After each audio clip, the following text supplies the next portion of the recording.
vigezo vipi vilivyotumika kutanabaisha mpira wa Tanzania kuwa ni ligi namba 5 mpaka namba 6 kwa ubora barani Afrika?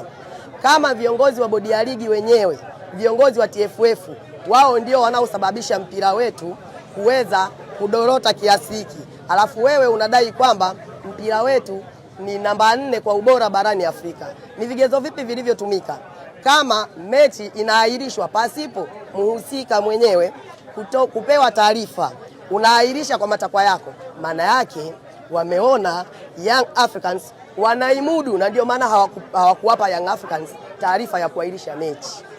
Walikusudia kwamba kwa kuwa tulitumia kauli ya mama kumaliza mgogoro wa Faisal Salum Abdalla, basi mechi, tutaipangia tarehe, tutamuita mama, atakuwa mgeni rasmi wa mechi na tutaona atakayegoma.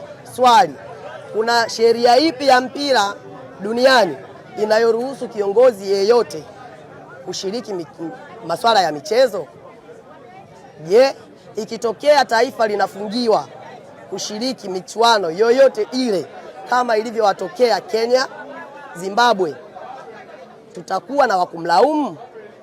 Je, sasa hivi wanatupiwa lawama nyingi sana Young Africans. Kwa kosa gani? Je, Young Africans yeye haruhusiwi kudai haki yake? Je, yeye hana pa kukimbilia? Kwa maana hiyo, kinachoonekana bodi ya ligi, TFF, wote wanaendeshwa na Simba Sports Club.